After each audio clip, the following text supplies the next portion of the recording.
and try to take you guys on some more field trips to see the actual bugs this time. So first question here. How did this is from, how do I even begin to say this?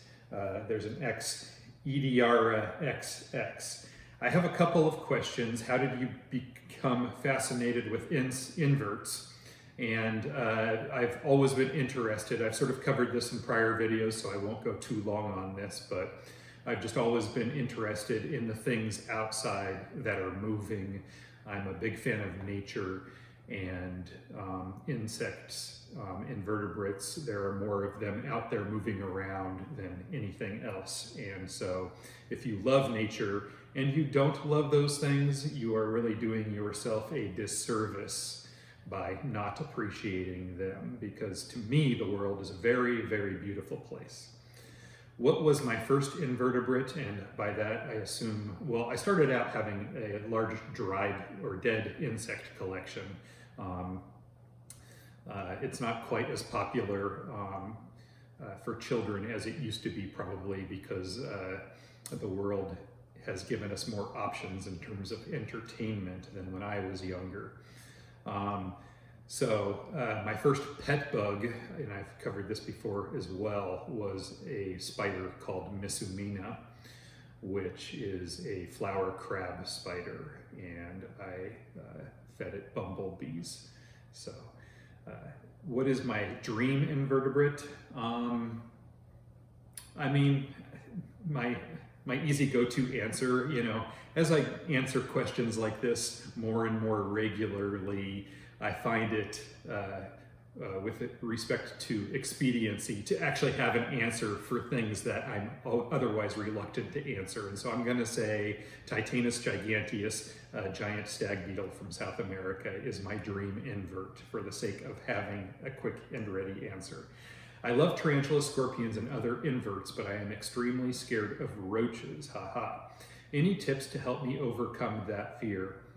A lot of people become more interested in roaches through having them as feeders, and that goes for people who keep reptiles or tarantulas, as you do.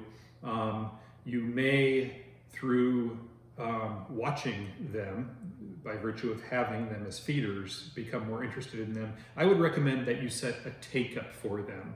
Don't put them in, a critter keeper with nothing in the bottom of it where their frass is accumulating their feces. Set up a really pretty tank for them. And if you, I think, begin to treat them as a pet rather than as a dirty feeder insect, you may start to develop an appreciation for them. I will say this about roaches. I personally find the fact that they are communal organisms that interact with each other in social ways, I find them much more interesting than I do tarantulas or scorpions in terms of behavior, because you hear a lot of people equate tarantulas to pet holes in the ground, or they just call them pet holes because burrowing species in particular, you may not see your pet tarantula ever, except when you are dropping a roach or a cricket into the cage and it bursts out, grabs the feeder, and pulls it back down into its hole. And so people call that a pet hole. On the other hand, roaches, you will see them out moving around on the surface. If it's a surface active species, adults tend to be more surface active than roach nymphs, but it depends on the species. Some are non-burrowing. And so getting back to it, my recommendation to you would be, if you have some roaches, set them up in a really pretty tank and just watch them. Don't maybe have so many in the tank. You might keep a feeder tank as well, but just put a few in a tank so they're not scurrying around making that sound. We all know the sound of 1,000 tiny legs moving and scratching up against bare plastic. It's understandable if you're sensitive to that sort of sound and watching that sort of movement that could, and exposing yourself to it on a regular basis, that could make it more difficult for you to see the beauty in roaches. But try what I recommended and see if that works for you. And if it doesn't, then maybe we will try another approach. Thank you for the question. Which insect is the most difficult to take care of that is available on your website, and how is its care difficult? I really don't, because much of what I have available for sale is either something that I bred and it's easy to breed, or it is something that I have purchased from somebody else who was able to breed it and therefore rather easy to breed most of the time. I rarely sell anything that's difficult to breed, and the primary reason for that is that they are difficult to acquire. The second reason is that I want the customers that I sell to have a really good pet experience. Not just because I want them to come back and be customers, but because I genuinely care about the experience that my customers are having. And so, you could say that breeding centipedes or breeding scorpions is difficult. That might be an example of something that I sell that is difficult to care for on a generational basis. But just as pets, I would say that everything I sell is relatively easy compared with the time that is required to take the dog out for a walk and to go to the pet store to get the food for your dog. Roaches, millipedes, isopods, many things that I sell through the website, you can feed just your table scraps, leftovers, the scraps from whatever fruits and vegetables you're an apple core, for example. So, that's just there. If you want to challenge yourself, if that's the point of this question, just go out and grab a few random things from your yard and try to keep them in captivity, things that are not commonly kept or available in the pet hobby. Next question from G Lap. Awesome, another contest, LOL. Are there multiple types of springtails that are available in the hobby? On your site, I believe it's listed forest springtails. Is that a type of springtail, or are they simply springtails collected from the forest? The springtails that I offer on the website are ones that have been circulating in the hobby for many, many years. I used to sell them under the heading giant springtails, but then some other springtails came into the hobby. There are some in particular that people keep on charcoal in a sort of pool of water where the charcoal is like poking up out of it like an iceberg, and then you sprinkle some brewer's yeast on the surface of the water and up on the charcoal. And these slower moving springtails are common in dart frog tanks. But the ones that I sell on the website, I renamed them at some point years ago under the heading forest springtails. They are also sometimes called giant springtails or pink springtails or tropical springtails. They're sold under a whole bunch of different things. I relisted them as forest springtails because I wanted to differentiate them from the other springtails that started to become very popularly offered that are kept on charcoal. The ones that I sell, they are more suitable to a warmer forest type of habitat without all of the water. You can keep them in the water type setup if you want to, but I find that they spread really well through all of my tanks. Anything with a substrate, these will do well, and they are the most prolific arthropods that I have ever worked with. And you will find that they jump tanks readily. Even if you're not seeding the adjacent tank, they will end up in there. And so they're a really wonderful species in that regard, and they do work to keep the mold down in your container if you're setting up a bioactive setup where you have multiple species in the tank. And so I'm going to take you guys on a little field trip here to look at some springtails at this point. So I'm going to pause the camera and restart it in a moment. Okay, these are the ones that I call forest springtails. You can see that they are extremely numerous here in the substrate of this particular tank. And we'll go in a little closer here so you can see what they look like. Very busy little things. They do jump very well.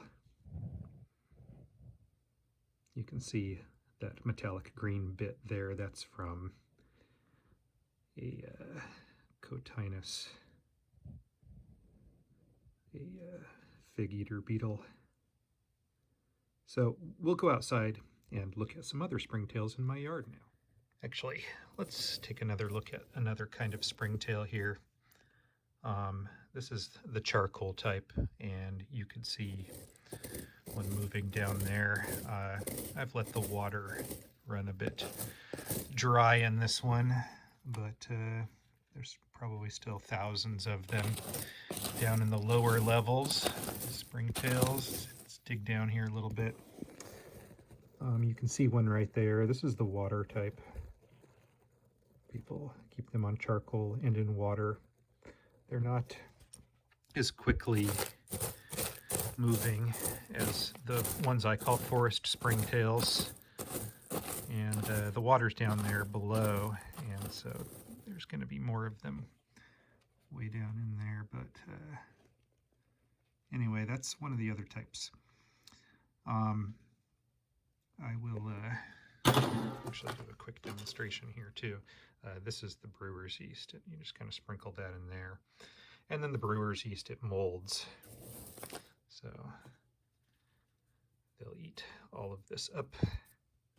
And I need to add some more water to this culture.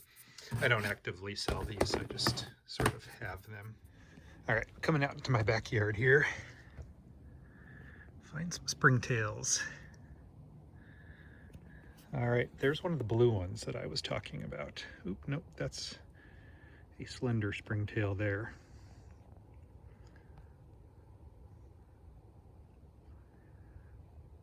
And over here, this one here is called a bare-bodied springtail. I had compared them in an earlier question to Blue Death veining beetles in terms of the texture on their backs and the coloration. You can see a tiny little mite there next to it. Tiny next to tiny. And there's another view of the slender springtail. Right there. They're a little bit larger in this case. I'm going to see if I can find for you a globular springtail. I'm going to just kind of move quickly here. I may have to shut the camera off if I can't find one rather immediately. There's a really good sized one right there. That's not a globular, of course, it's a slender. I guess we should demonstrate why they're called springtails while we're at it.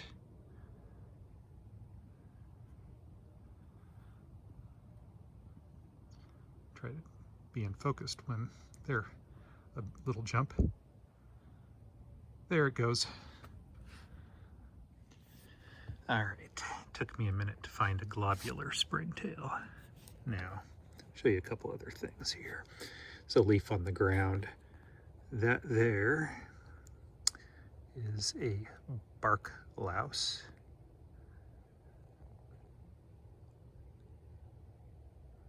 Light's not so great.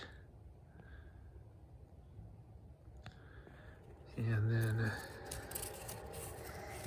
there's an interesting jumping spider here with its egg sac.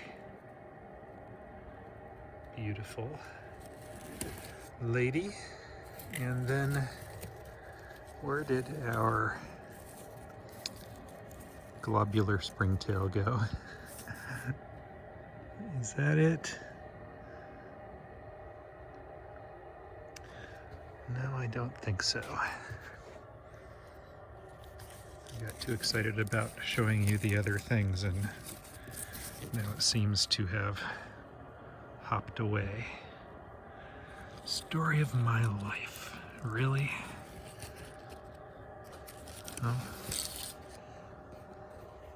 Millipede fell off the leaf. Might as well take a quick look at that. Polydesmody, flat millipede. Bonus. Little black mite.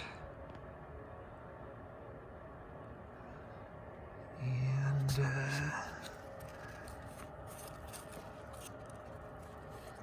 well, we're getting really off track here. I'm sorry. I'm sorry to the jumping spider. No, don't see it anymore. Well, it was there. Well, we never did find that globular springtail. Their body shape is like that of a globe. Some people might say globular. Anyway, thank you for the question, GLAP. We got to see some springtails there. I hope you guys enjoyed our field trip. Next person says, this is Yariel Cruz. What is the hardest part about breeding rhino roaches? Do you prefer going hunting for insects alone or with friends? I definitely prefer going with friends. The hardest part about breeding rhino roaches is simply the waiting. It takes many years for them to begin reproducing. Mine, I don't think they reproduced until they were 6 years old the first time. I don't know that that's the case for everybody. I didn't personally care for them the first 3 years of their lives. I had sold them to somebody who then I repurchased them back about 3 years later. And so, next question is from Ideen, and this is a guy I talk to on Instagram on a regular basis. Hi Peter, I find that molting time for mantids can be pretty stressful for their keeper, yes.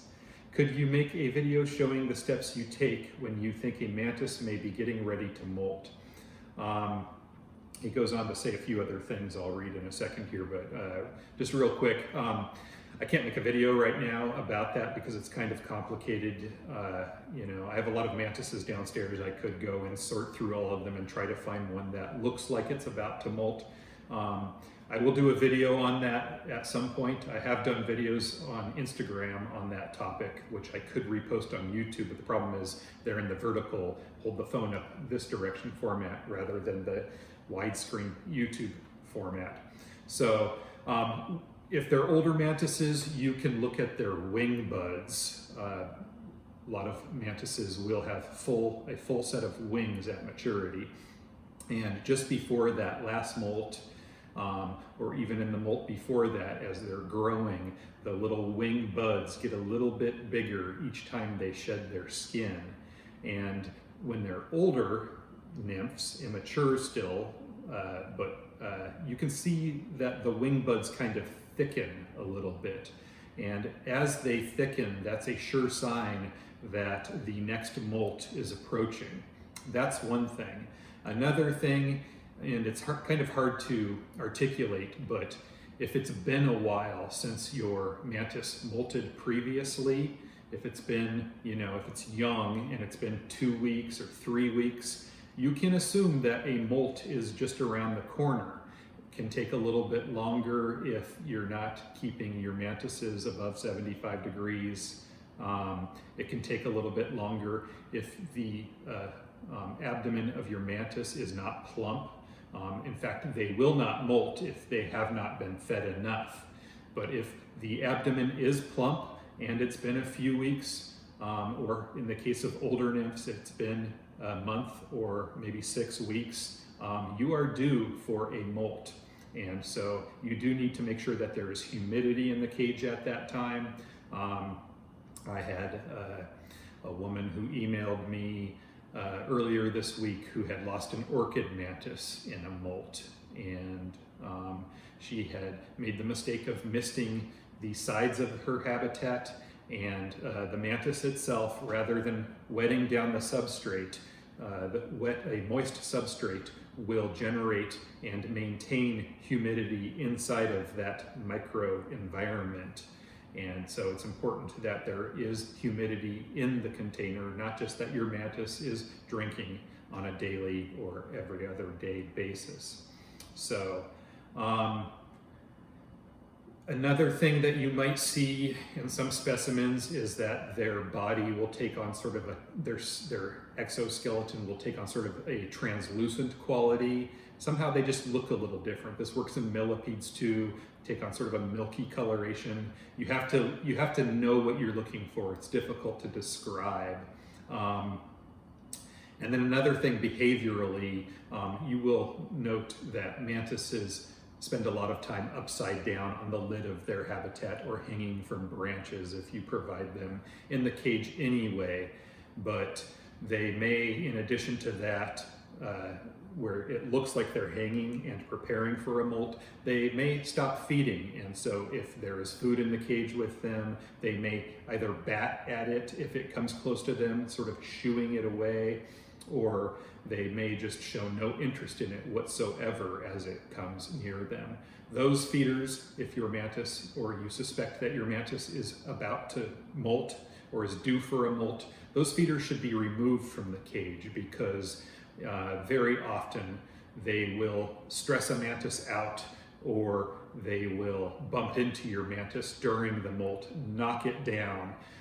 Mantises enter a state that I call pre-molt, in the hours leading up to the actual molting process, where they come out of their old skin. It splits back there.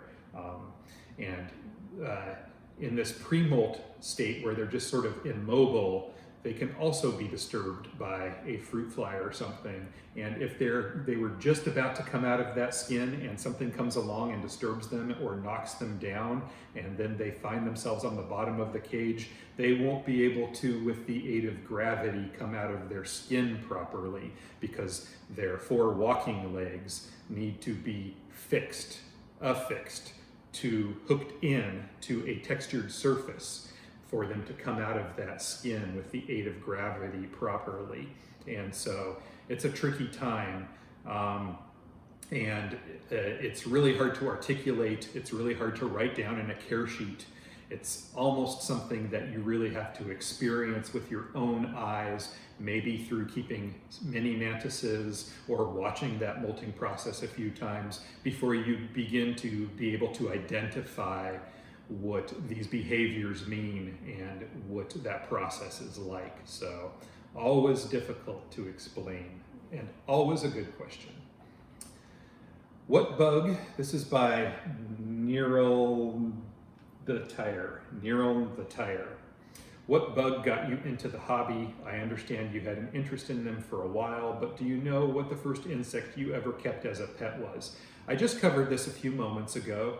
I will, in addition to that, say that what got me motivated to put my website up was my stick insect collection. I was, in the early to mid 90s, able to purchase 4 species of stick insects here in the Portland, Oregon area, because they were at that time occasionally sold as pets here in pet stores. And so I had always had an interest in bugs, but it was those in particular that sort of leveled me up, you could say. Jennifer Strickland asks, what is the hardest part of running a bug-based business? It's really difficult to answer that question in a concise way. There's a lot that goes into it.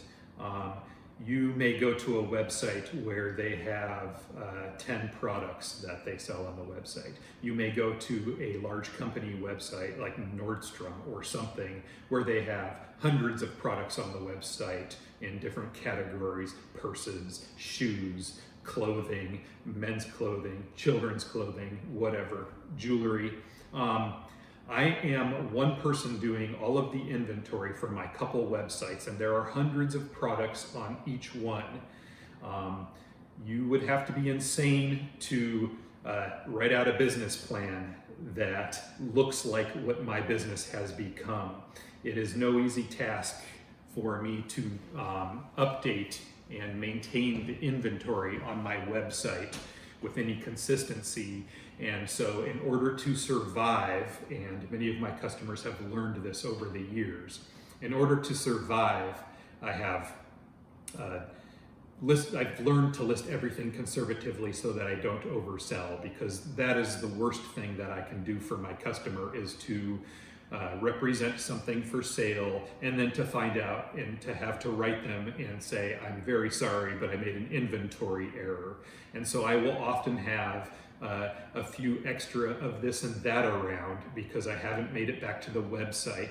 If it's something popular, I know somebody's going to ask me about it within a day or two anyway, and I will say, actually, I do have a few more of those available. I'll set up a link, a custom link for you, so that you know, if I list the orchid mantis on the website, for example, someone else is going to swoop on that like a hawk before they even have a chance to read my email and go purchase the specimen that I made available to them. So I'll set up a custom private link for them in that case. In another sense though, like, nothing that I do is really hard. And so this is going to get a little lengthy now because I'm going to make this a little bit more personal. What's hard is just life, just being a human being on this planet. I've raised 3 children, 2 of them were stepchildren. I've been married 2 times. My youngest is 19 now. What's hard was when I was working at UPS full time and I was working, you know, nights or swing shift. You know, I was getting off at 2 o'clock in the morning. I was getting home and I would go to sleep at like 2 or 3 o'clock in the morning. My preschool age daughter was dropped off 2.5 hours later. I would hope that she would go back to sleep for a couple hours before I took her into preschool. So I might sleep for a couple hours and then I might sleep for a couple hours more. And then I drop her off at preschool and I might sleep for a couple hours more. So I would often sleep in 2 or 3 shifts and never enough. I was working cold nights at UPS, no heat in the building. I was, my immune system was destroyed all of the time, and so I was always just like mildly sick, never so sick that I couldn't go to work or, you know, do what I needed to do in life. I was working on my business on the side here. I mean, that was hard. What I do now, in comparison to that, is not hard at all. And so we all go through periods of that in life where life just smacks us in the face, and you know, for a few years at a time, we are just doing what we can. We are treading water, just trying to stay afloat. Now, my life is much easier. I only work 7 days a week, 16 hours a day, every day, doing what I love. And the saying is that if you're doing what you love for a living, you never work another day for the rest of your life. But I'm routinely outside stuffing leaves that I've picked up off of the ground into sandwich bags for my customers. There's not a whole lot of glory in that, but I do it all the time.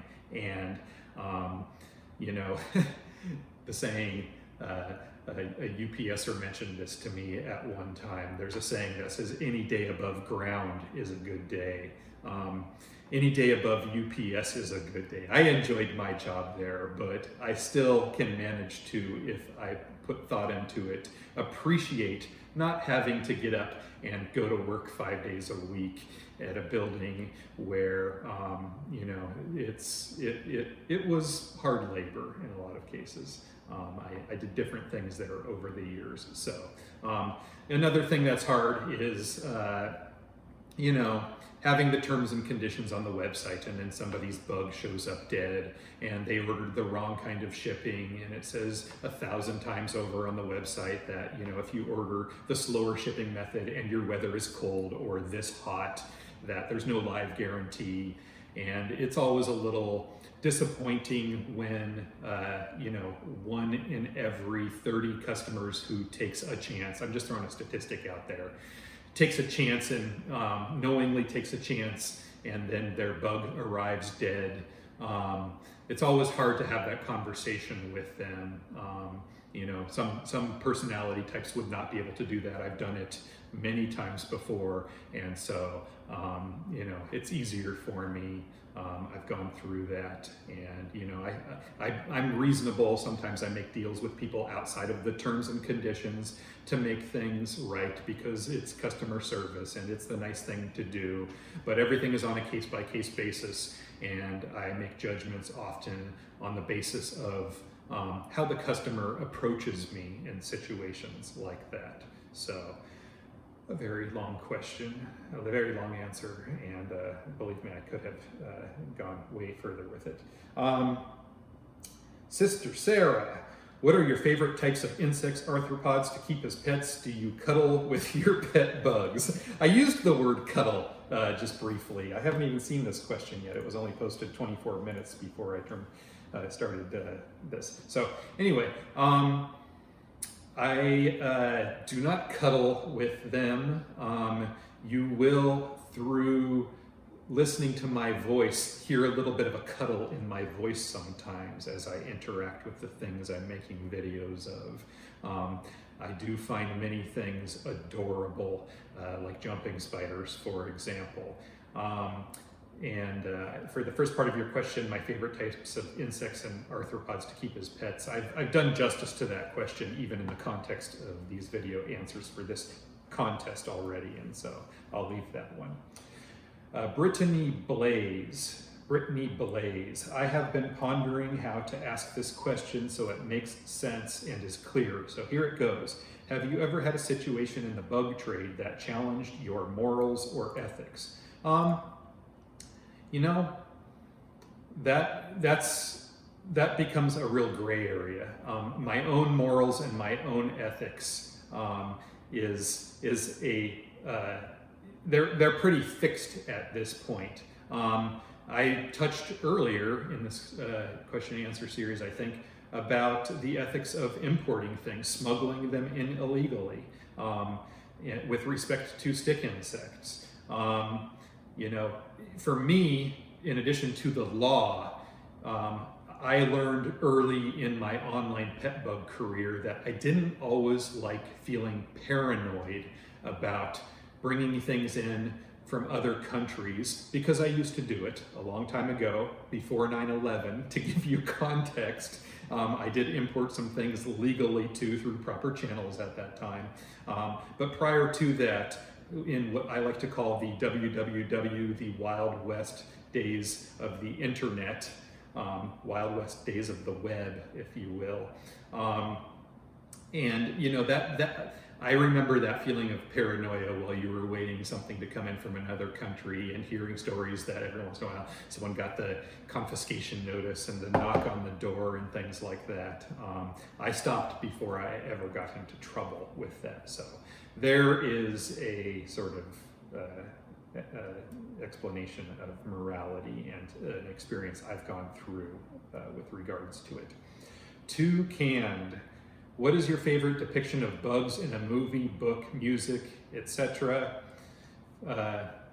Fun fact about me, I wrote a college paper on the depiction of bugs in Pokemon, got a pretty good grade on it too. Thank goodness you mentioned Pokemon, because I had no idea where I was going to go with that first part. I usually come up with something rather quickly, but because I don't watch movies and I don't read a lot of books anymore, although, having said that, I can think of something from a book. But let's go to Pokemon instead, because there's just so much to work with there. I played Pokemon Go when it first came out, and by first came out, it's been out for like 4 years now or something. My ex-wife and I used to walk a lot. It was a nice evening activity after work for us to do together, healthy. And we were motivated by that game, Pokemon Go. Originally, we sort of picked it up as a joke because our children started playing it a little bit. But as soon as we started playing it, it wasn't cool anymore, and they both stopped immediately, the two that were still living at home at the time. And so I loved getting the bug Pokemon in there. I loved that there was a you know, that a big part of the Pokemon characters were bug-related characters. There's the bug type. To give you some context, if you're a Pokemon Go player, I got up to level 32, I think, out of level 40, and you know how hard that is and how much time has to be put into it. And so, you know, my ex-wife and I, we really geeked out on it. I mean, we were like sitting in our living room, you know, like playing it, seeing what spawned in the yard. You know what I'm talking about. So those would be my favorite depictions of bugs in popular culture. It's not a lot unlike collecting bugs themselves, whether live or dead, going out and hunting Pokemon. And so those were good times, and I do miss them a little bit. Karen Heil says, do you prefer bioactive setups? Before I read the rest, I will say that I find that tanks with multiple species in them are more interesting because there's more going on. It's like a rainforest with the understory and the canopy and other layers in between. You see things going on at multiple levels, and so I like that very much, yes.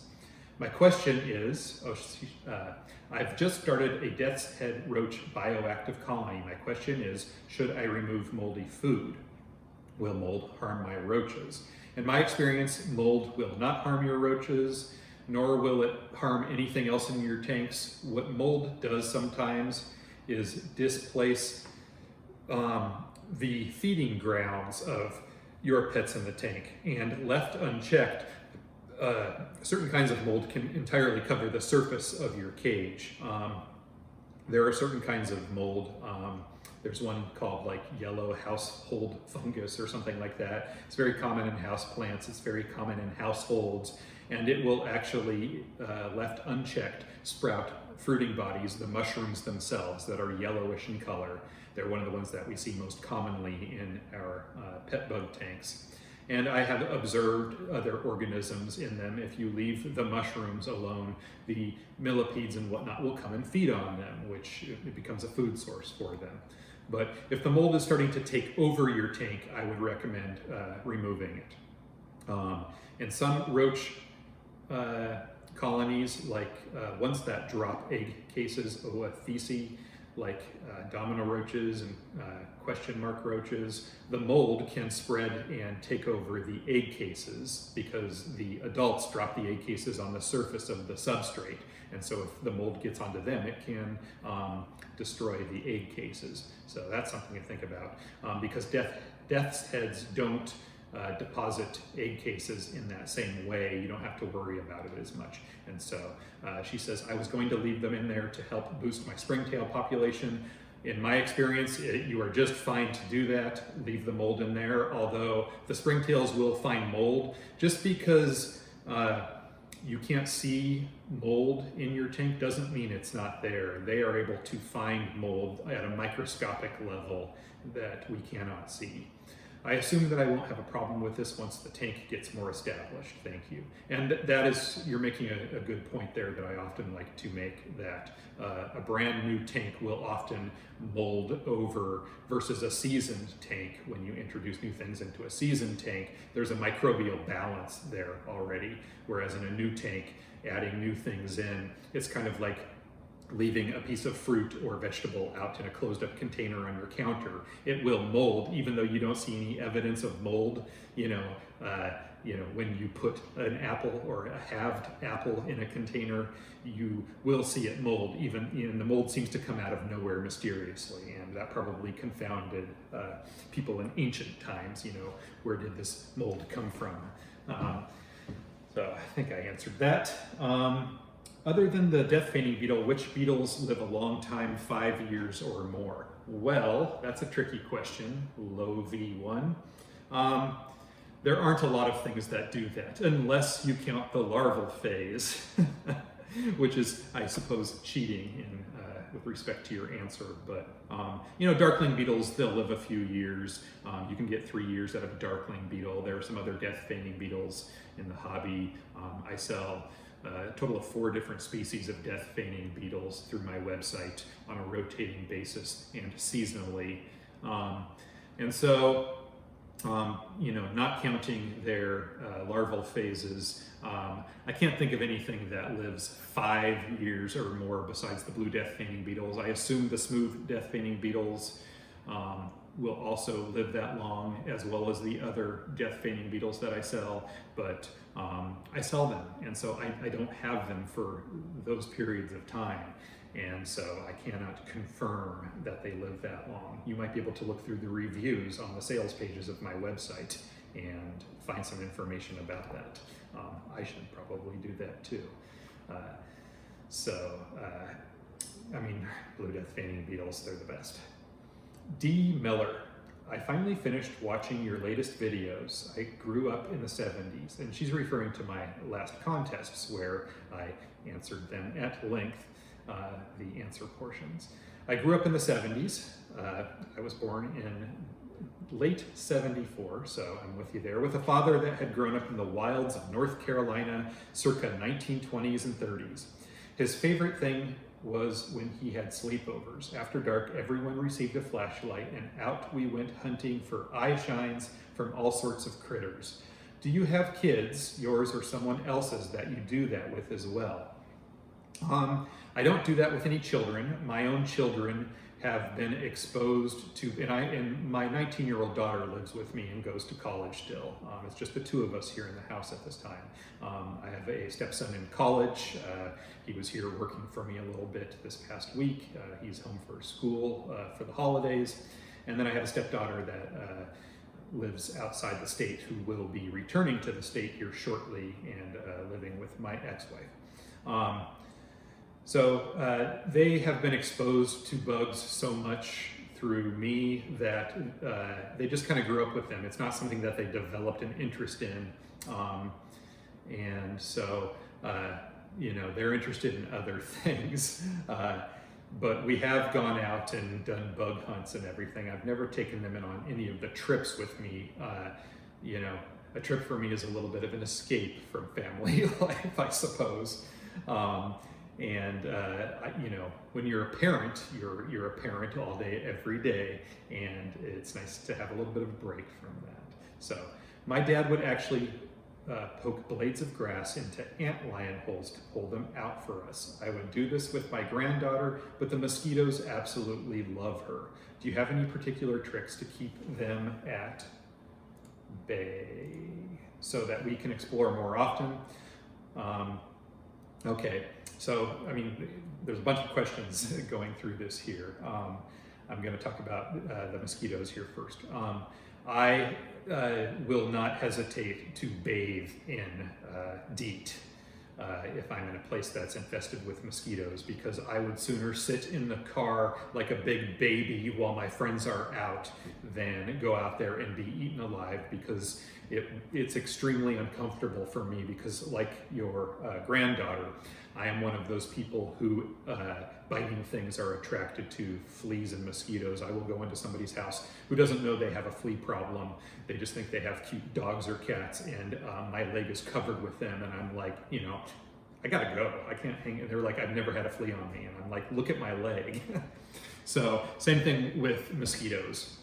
I had a video where I was in the Arizona desert, and we were near a body of water, the only body of water for miles around, and me and one of my friends, of the 4 of us, were sitting in the car, and the one friend comes around and tries to open the door, and we can see the mosquitoes on him, and we're like, don't open the door, and yelling at him, and anyway, he went back to collect his. So I highly recommend the DEET.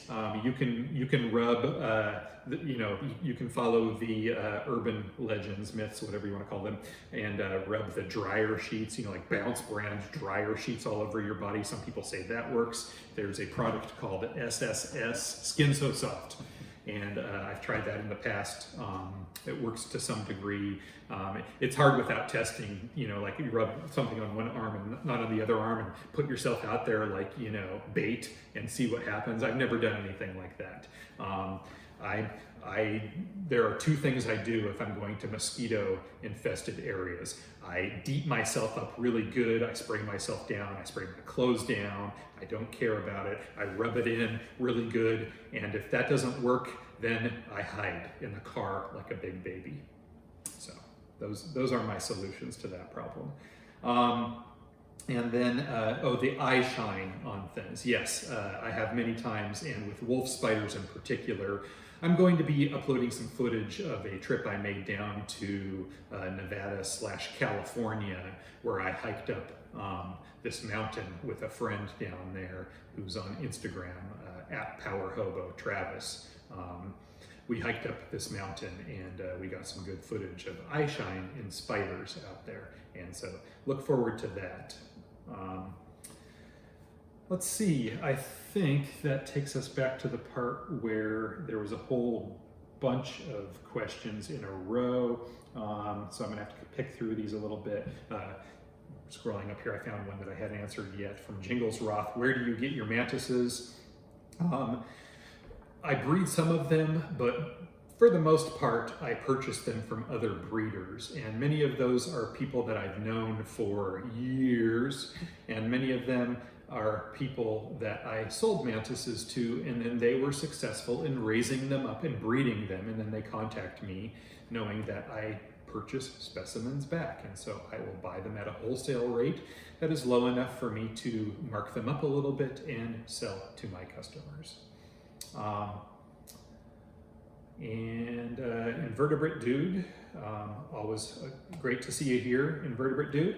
Very nice, so cool to see the courtship behaviors of these behemoths, and he's referring to the rhino roaches at the end of the last video where I announced this contest, captured on video. He says, looking forward to part 2.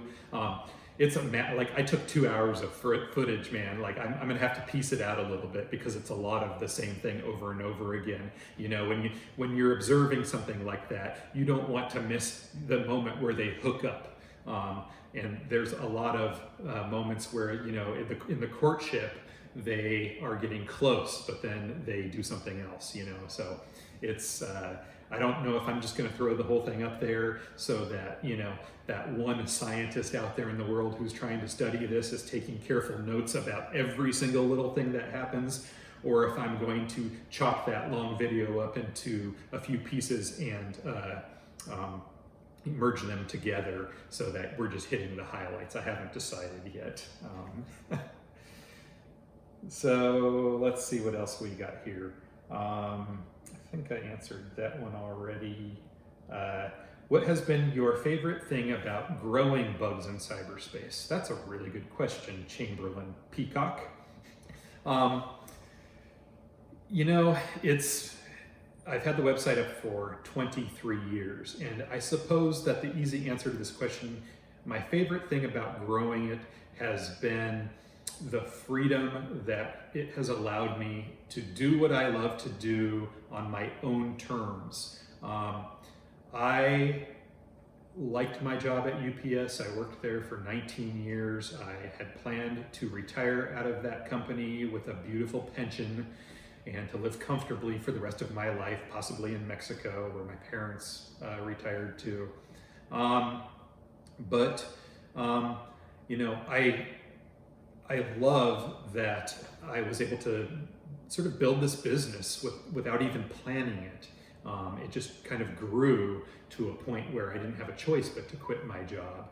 And my favorite thing about it is the freedom that it gives me to sort of do what I want. Now, I do work more than I ever did before. That's not true, because I was sacrificing sleep so much at the tail end there. The last year or two of UPS, there were nights where I only slept an hour and went into work because I had to take care of my customers at home and I had to show up for my job. So those were tricky times. I have the freedom now to decide what I want to do with my day, and I choose to open up my email every day and my website software, and you guys, my customers, dictate to me what my day is going to be. So you guys are my bosses. People say that, you know, I'm my own boss now, but no, you guys are my bosses. Right now, you're my boss asking me a question. I'm serving you. through answering this question. And so, but I love it. And we'll get questions like this again and again. I love the topic of entrepreneurship. I love being an entrepreneur. I'm that personality type that thrives under stress. I'm that personality type that doesn't know the answer to a question until I'm put on the spot and have to answer it. And you probably see that about me. Let's see if there's anything else in here. Dr. Catnip says, what was the first serious bug or arachnid to sting or bite you? Something besides a bee, ant, or something common?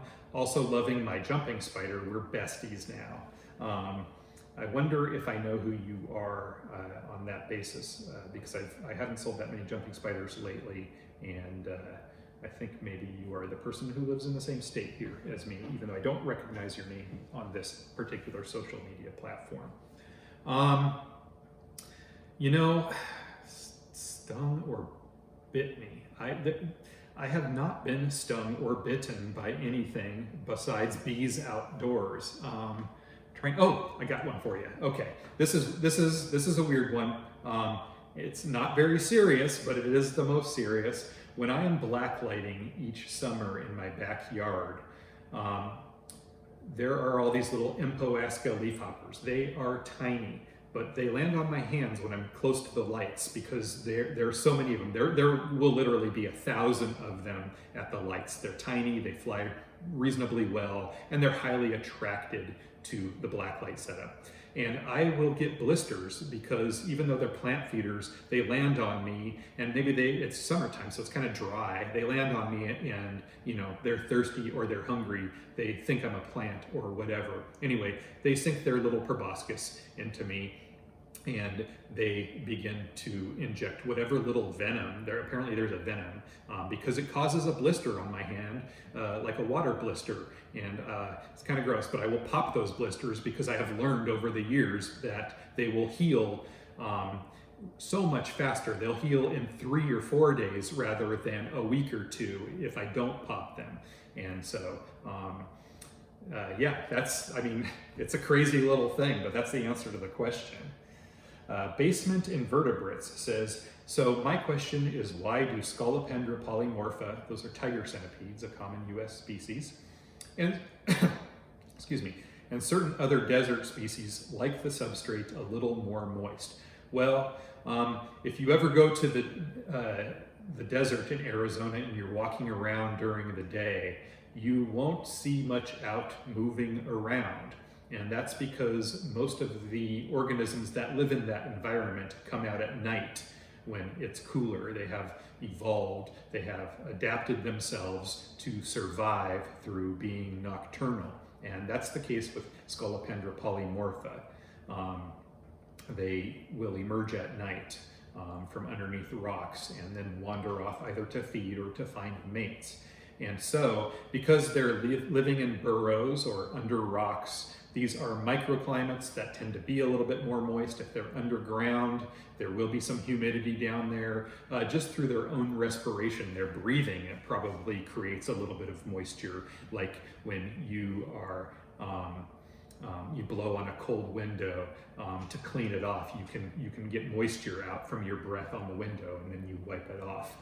We've all played that game on our parents' cars at one time or another, where we draw the faces or words.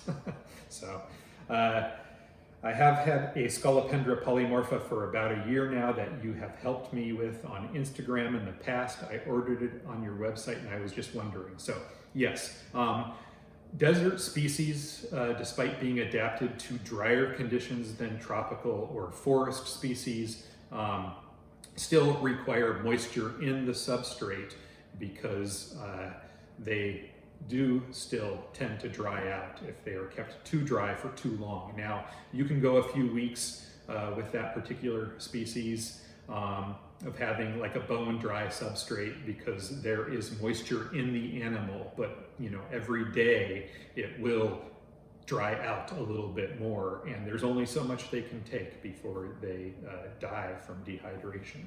So they will get a lot of moisture, and maybe the majority of moisture that they need through feeding on juicy live prey, crickets and roaches and whatever else you might feed to it.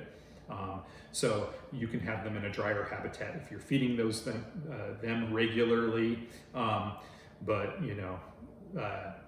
even adding a little water dish in the tank, not something that they can drown in, but a little water dish, you will find that they feed or drink, I mean. And you have seen some videos of mine probably where I spray the side of the tank and they come up to the side of the tank and they will drink water droplets off the side. And I've done, and you've seen them before because you're on Instagram.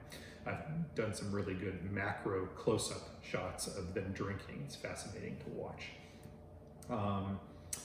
Let's see, I think that might catch me up here.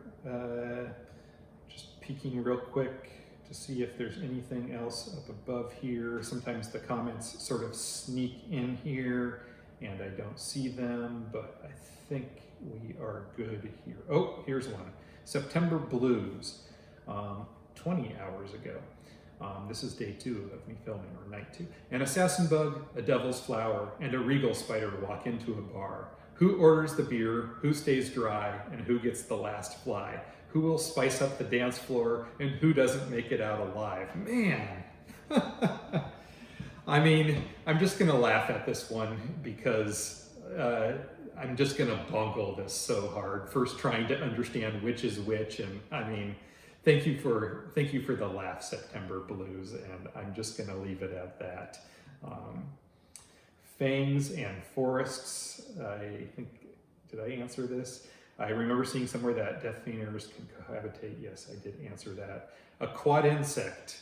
How did your current spouse react when they found out that you keep bugs as pets? I do not have a current spouse. I am divorced twice now.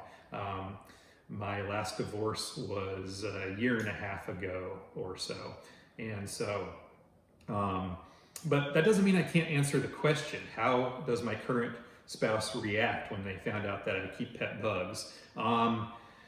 So I remember that my last wife, my ex-wife, when I was dating her, we had this moment where we were getting to know each other where she said, okay, I have a dirty secret. And she told me she was a smoker, which I didn't know up to that point.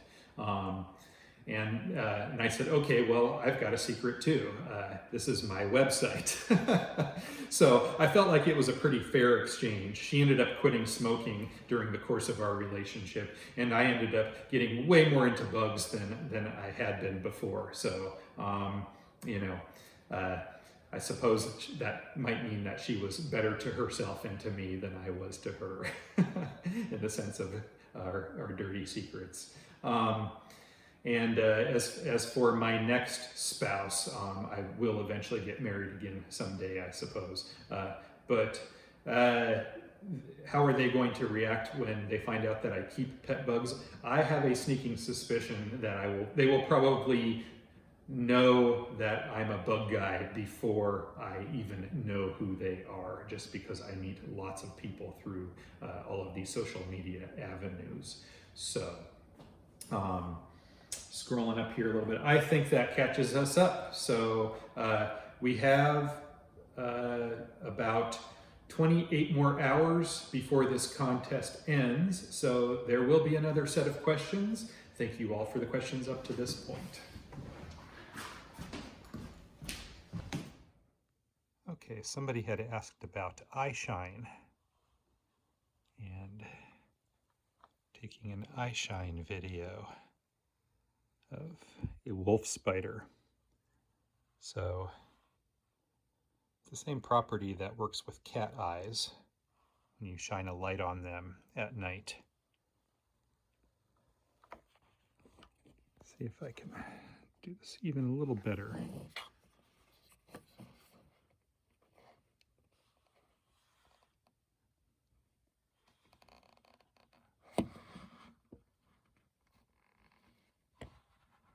A little tricky to do.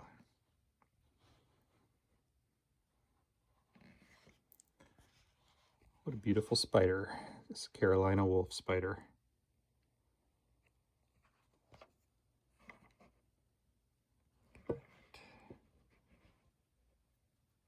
Eye shine.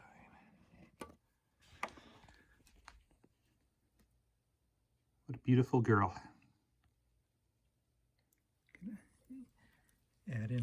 water for her here.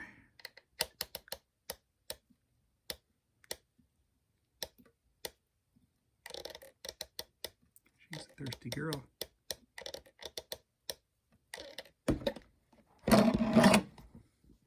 Getting a little dry in her habitat. A spider drinking.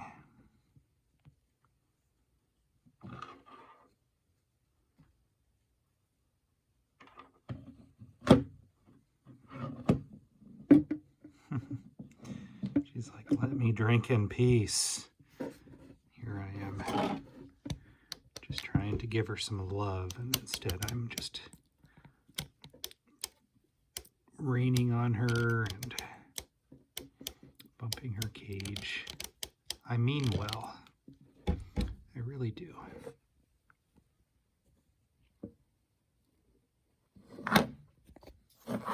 Trying to do a little feeding video for you guys here too. This wolf spider. I had you guys thinking that they were all cute there for a second when it was taking a drink, and now I'm going to do a feeding demonstration. And those of you who are a little sensitive about spiders, you're going to see it pounce on a roach now. And of course that's going to play on your fears a little bit, but I promise you she's a very beautiful spider with just a need to feed. There she goes. She just wants to eat.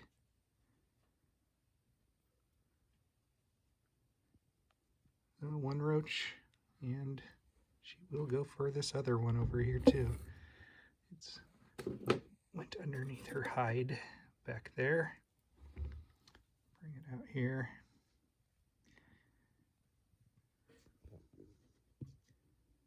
And her mouth is big enough for them both.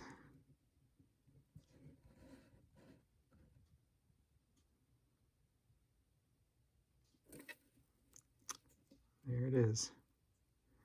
She's pretty fast. See my finger down next to her. Good-sized spider. And there you have a good shot of the eye shine again. Such a pretty spider. Really do like this species. Very large species of wolf spider here. American species. Pretty widespread.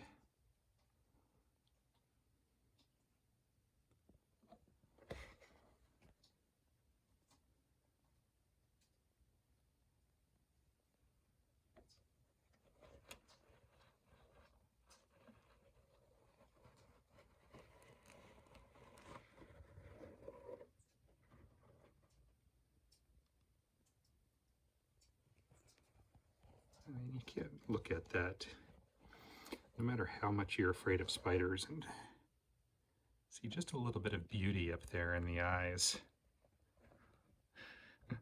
All 8 of them.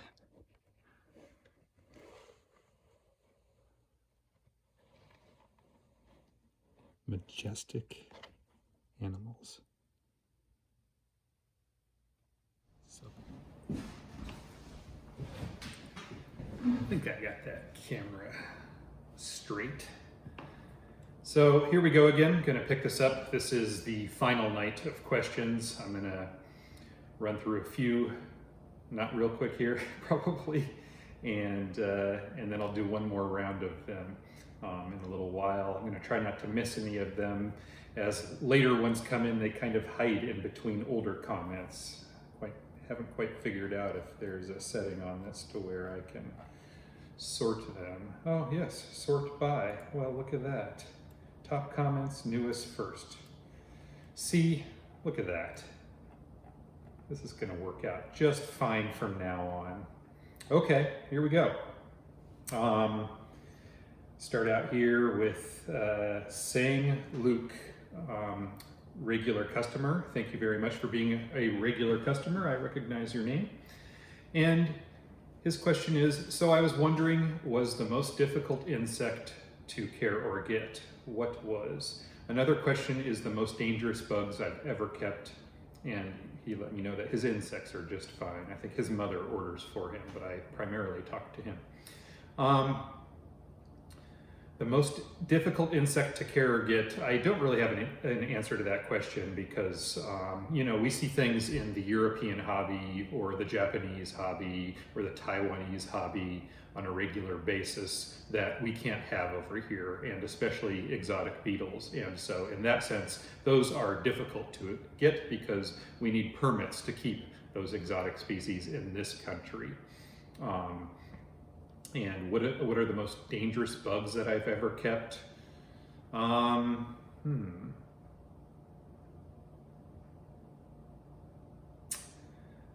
haven't really kept anything particularly dangerous. I'm just not all about that, I guess. There are a lot of people out there who have more bug tattoos than I do.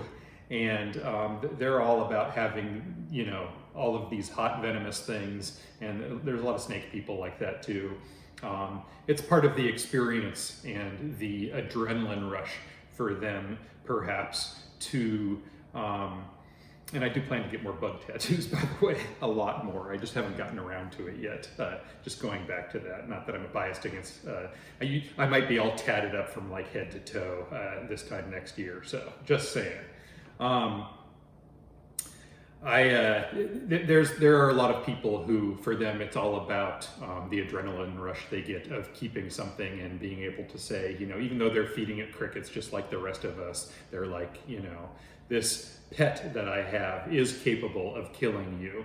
And I suspect, just psychology, that there's a little bit of that, an adrenaline rush for them personally, but they also get that same sort of, impress their friends thing going on when they have the Deathstalker scorpion and someone comes over to their house and, they're telling them about their scorpion collection and this one here can kill you, that sort of thing, even though it wouldn't necessarily kill you if it stung you, if you, had access to a hospital and, got the full venom load from it or whatever. So, there's a lot of dangerous things in the hobby. Most everything that I have acquired. I don't have time for a lot of pets beyond what I keep already. I get a lot of questions about, what do I have personally? And I, through running the business that I do, get to see a rotating assortment of things on a regular basis, which satisfies in me a pet experience because I'm constantly providing care for so many things, and I like it this way. Ghostly Corvid, I know you can't pick a favorite bug, but do you have a favorite generalized type of bug to hunt? Flying versus crawling versus swimming. It's an interesting way of asking the same old question, and I appreciate that because it allows me to answer it slightly differently. I don't spend a lot, I always have a butterfly net with me, and on my trips you may notice that I use the dollar store butterfly nets. They cost $1 because I get them from the dollar store. And when I catch them on a thorny bush or something like that and they rip, I just go get another net from the car and I don't worry about it. And I bring extras because for me, these nets are disposable. And I don't spend a lot of time swinging them. When I'm on bug hunts, if you will call it that, I don't go out and hunt bugs probably as much as people think I do. And when I go on those trips, I don't really collect that much stuff because the way the way I can count on my business to run, I have relationships with other people who supply me things. Some of them relationships going back many, many years, and then because I'm kind of in the center of a lot of things and in social media too, I have the luxury of being contacted by people on a regular basis who have things to offer me. And so when I go on these trips, I'm not there to just like gather a whole bunch of things up. I'm just there to have a good time, hang out with my friends, see a bunch of things. And in the last few years, as I've gotten more involved in social media, to make videos. That's what I enjoy the most. And then they go on to say, or do they all present their own unique challenges that make them all equally fun to hunt? Okay, so I'm not I don't go after butterflies or moths. I love seeing all of those things. I like documenting them on film. I have a lot more blacklighting videos where we are setting up the black lights and attracting moths and other nighttime bugs in the Arizona desert that I will be uploading here very soon. And by soon, I mean over the course of the next couple months until I take another amazing trip. And I want to get all that footage out to you guys so you can see it and clear things out so that I can start afresh. And so I don't spend a lot of time with water bugs, and I don't spend a lot of time with flying bugs. If I were going to collect something for myself as a pet or something that I might resell, it would tend to be a crawling thing, because those are the things that tend to make the best pets. And if you think about the things on my website or the things that you are keeping as pets, few of them are swimming or flying things. They're crawling things. Thank you, Ghostly Corvid. Going on to Josh McCord. I've had a few blue death veining beetles and darkling beetles that I bought from you in the past. I had them all through undergrad and while finishing my master's in entomology. I'm glad to see you giving a few away since they are such great pets. As far as my entry question, how do you go about collecting new species for the store? Do you travel across the country, world even, to collect? Or do you know people in certain areas that can collect for you? Definitely the latter, and as the prior question, my response to it, I rely almost entirely on other people. Aside from the things that I breed, I rely on others either to collect or to breed things that I then buy from them. And thank you for mentioning your experience with the desert beetles that you got from me, and congratulations on working through your master's in entomology, Josh. This guy's music with Zeke Kiyoku. How many feeder insects do you typically raise at any time? Have you ever considered eating them yourself? Why or why not? So I don't reproduce a lot of feeders. I actually do purchase feeders on a regular basis, and there's various reasons why I do that rather than breed them, but mainly it's because I don't power breed anything. I don't have, like feeder companies, they will raise things at scale for that purpose with lots of heat. They tend to be in warmer states than I live in anyway, so that they can do these things much easier and much more cheaply. And it's a lot of work caring for tons and tons of feeders. And so I just mostly keep things at room temperature or slightly above. And so, I always have some extra roaches around from my colonies to feed off to, like my bearded dragon, which is rather bottomless and never really developed a love for vegetables, probably because it was so spoiled when it was young on feeders, although our other bearded dragon, the prior one that we had, was more of a vegetable eater, despite also having regular access to lots of feeders. Anyway, have I ever considered eating my feeder insects myself? I don't consider the insects that I raise to be, FDA quality. I wouldn't eat them because I see what their containers look like.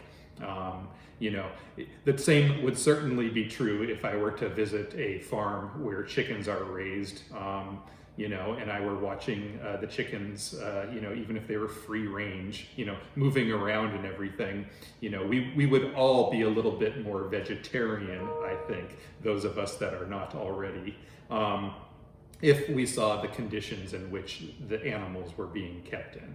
That's just a fact. I have never considered eating mine for that express reason. Those rhino roaches are absolute units, says All by Hand. A comment and then a follow-up question. What's the care like for the Horrid assassin bugs? They are really cool looking. So the Horrid King assassin bugs, they're the largest assassin bug in the hobby. They've only been in the hobby for maybe 5 years or so. I don't know, it's hard to track time. But they're large and spiky, they're black with red markings on them, and they have a very venomous bite, and so you don't want to be bitten by one. The care for them is relatively easy. I mostly keep them rather dry. I tend to just have egg cartons in there. I do have some pieces of cork bark once the nymphs are getting older, because the nymphs do require a molting platform in order for them to hang, and a little bit of spacing from the other bugs. But with the aid of gravity, they are able to come out of their old skin a little bit easier. If you don't have textured surfaces with some vertical angling, the bugs may have molting problems, especially as they're going from that last subadult stage to an adult stage where they gain their wings through that last molt. Besides that, they need live prey, crickets, roaches. A lot of people use mealworms. And really that's about it. The only other thing you ever need to worry about is misting the substrate if there are eggs in it, because the eggs tend to dry out rather easily. And then another thing is spot cleaning the substrate, because they will suck the juices out of their prey, like the crickets, and so there will be dead crickets in the bottom of the cage, or dead roaches, the husks of them, if you will. And so you will want to pull those remains out, because they can be a little stinky. So, it depends a little bit on how warm and dry it is. Sometimes they go through that stink phase in under a day, and then you don't smell them anymore, and you don't have to clean it as frequently. But if you're misting in there, then they will not dry out the rest of the way, and an odor will develop. They will attract phorid flies in some cases, which are the vultures of the pet bug world. I'll do a video on them at some point, which will not be hard to make because I see them around pretty frequently. Angel Westbrook asks, I was curious to know the ins and outs of running a bug business. How did you start it, and where do you see it going as society and technology changes? The ins and outs of running a bug business. I started my business not as a business. I've talked about this in prior question and answer contests here in the last month, but just to run through it very quickly, I started this as a hobby. I could make a case for it still being a hobby, but it's just kind of leveled up to a point where in order for me to get new bugs, I have to sell some of the other bugs, both to make space for the new bugs and to afford the new bugs. And so really it's just a hobby that kind of pays for itself and everything else in my life. So as far as like ins and outs, anything that you would need to know, just start it as a hobby. And if you have extra of something, sell those extras. Figure out how to do that. If you can do it once, you can do it twice. If you can do it with one species, you can do it with two species. Maybe lean in towards the most popular pet bugs, because if you see that, there is maybe a shortage of something all the time, like rhino roaches, and you want to put 6 years into breeding them, and then sell them for a bunch of money for each baby. Do that. I could give you advice all day long. I've seen 1,000 hobbyists come and go in the last 25 years or so that I've been in the online hobby, since the internet started or whatever. People get big ideas, they want to do things, but there's a couple different ways to go about it. You can do what I do, and this is the way I would recommend. Just kind of take it slow and build things up over the course of years. Be patient. Have a job. Don't expect that you're going to make any kind of significant income off of this anytime soon. Or you can go get a loan from the bank and just buy as many things as you can, and it's just a Hail Mary and see what happens. I don't recommend doing that. I've seen people try to do that and watched their websites kind of fizzle out over the years. But I also know a lot of people who do it on a way smaller scale than I do it, who are more profitable than I am, because they're not crazy. They're smart, and what they do is they pick a few really wonderful species, like maybe orchid mantises or another kind of mantis, and they focus on just a few things, and they keep it simple, and they do really, really well with these things, and they actually make a lot of money raising just a few things and doing it really well, because they have all of their attention just on that one thing. And so, work-life balance is really important with all of that too. But as with anything else, the best way to learn how to do things is to, start on a small scale and just see how it goes. You're going to learn a lot, and there's no better way to learn than through doing. And then the rest of that question was, how do you start it, and where do you see it going as society and technology changes? I find it hard to believe that we are going to be much more connected than we are already, in terms of accessibility to each other and the things that we have, and species and things like that. Everything's going to get a little faster. Everything's going to get a little easier, but I don't see us being able to communicate better than we do already. I could go into that a little bit more and explain why, and also talk about some of the things that are going to get slightly better, but I don't think within, the next reasonable time frame, anything's going to change a whole lot more than it already has. And as where do I see it going as a society? I don't really see a lot of change happening in the pet bug hobby. I think it is going to continue to grow. I think the reptile, I think all of the small tank pet kinds of hobbies are going to continue to grow, because there is easier ways to communicate with each other now, and to circulate things and to sell things, and the shipping companies are getting better and faster, more reliable. I don't think that society is going to change. There's going to be people for it. There's going to be people against it. There's going to be people who say, don't let your cat outside because it's going to kill birds. And there's going to be people that say, declaw your cat, don't declaw your cat. There's going to be people that say that keeping, a dog or a cat is a horrible thing to do to a living animal. There's going to be people that say that, keeping your cat indoors is, confining a living thing. You guys know how divisive social media is and how opinionated people are on all of these topics.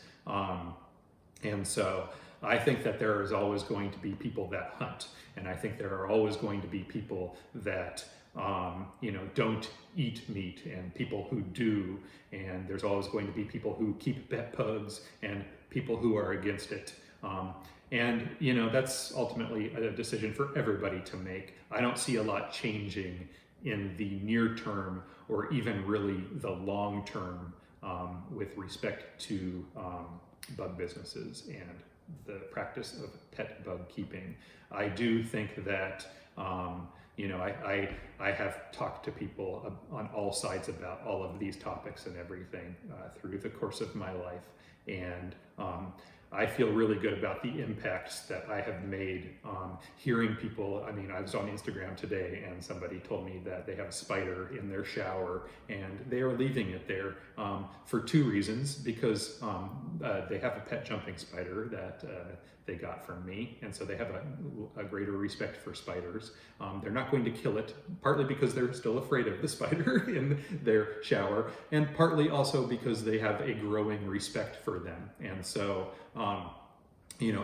she said actually capturing it and taking it outside would be scary for her, but killing it would also be scary for her, but it would probably be what she did in a prior prior to having a pet spider herself. She might kill it because that was the easiest thing to do and the least scary thing for her to do. And so, and I sell to researchers, and I sell to classrooms, and I sell to museums that display them to the public, and I sell to parents who, live in an apartment and can't have a dog or a cat, and I sell to children and families who the child has a natural interest in bugs, but maybe they live in a cold place and they don't see so many bugs outdoors.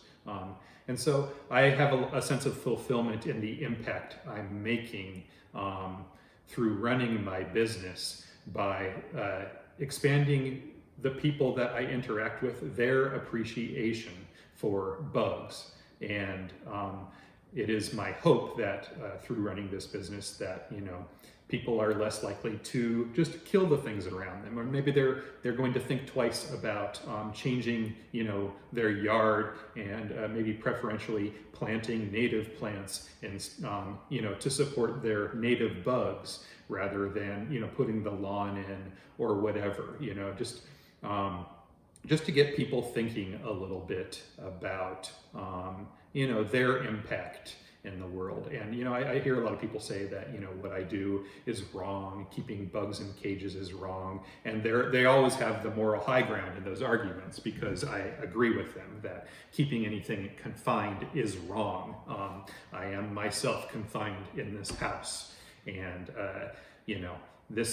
this is not a very inspiring environment for me as a human being. And so even though I enjoy bringing nature into my home, and a plant or a plant in a pot or a bug in a cage, or people have their dogs and their cats in their homes, this is the world that I grew up in, and this is the world that I'm going to die in. And I enjoy it, and I feel much more positive about the work I do than negative. But everybody gets to decide for themselves what role they want to play in society. So Eric Scheid with the next question. I know that you go collecting in Arizona. I would love to see more collecting video trips in the future. Thank you very much for that, Eric. And if you watched the first set of videos that I uploaded on this topic, you know that that's where I'm trying to take this channel. It is my goal to get out more here in 2020 and to take you guys more places and to show you more things and to talk about the bugs in those places, because I've done a lot of things. I've been shipping bugs, for many, many years now, and I've enjoyed all of this. We're always trying to set new goals for ourselves. That's one of the keys to happiness, is to constantly be trying to make your life a little bit better, to set new goals and to work towards them and reach them, and then set new goals. So he says, name 2 dream team people to go collecting with. They can be dead or alive, and explain. Look forward to more videos in 2020. I thought that was a hard question. But David Attenborough, I mean, that dude has just made such an impact on my life. Watching those videos, watching the reverence he has for things, the passion he has for things. Can I take 2 David Attenboroughs? I mean, is that a possibility? I would take him and somebody else. I don't know.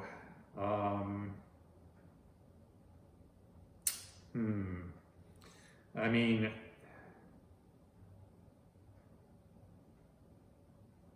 I don't know. I got nothing. I got nothing on the second one. 2 David Attenboroughs. That's my final answer. I mean, I've got some names popping into my head and everything, but it's the kind of question I am incapable of answering questions unless I am completely satisfied with what is going to come out of my mouth. And part of the problem here is that is such a great question. I really want more time to think about the answer, because I won't be satisfied with my answer if I just give you a second answer. The David Attenborough part, that was so easy. The second one might not be a bug person at all. It might be someone who could have the biggest impact on, me growing my business. Not that I care about growing it all that much, to be honest. It could be something that, it would be the right person to change the world. And so like a really horrible answer would be Donald Trump, bring him on it, because it would give something about our hobby so much more exposure because apparently the camera loves him and the media has been talking about him since before he became president, and we can't get away from all of it. So I mean, what a horrible answer. It's not the answer, but it's the kind of thing that I would like to contemplate a little bit before committing to an answer. Not that it really matters, and it should all just be for fun, right? So, Denise Casey, I have death feigning beetles and woolly darkling beetles. I want to add velvet ants. When will they be available? What else is compatible with them? Okay, velvet ants are typically available no sooner than June on my website and no later than September. And from year to year, I have different people who supply me with them. They are seasonal, of course, in the sense of availability, although they will live a year or two in your tanks.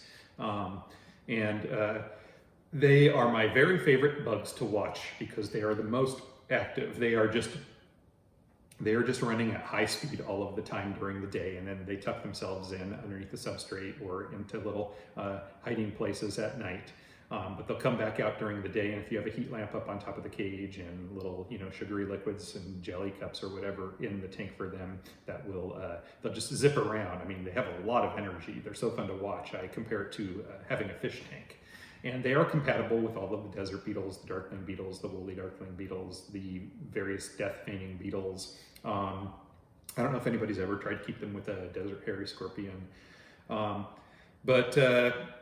guess that answers your questions. I love them.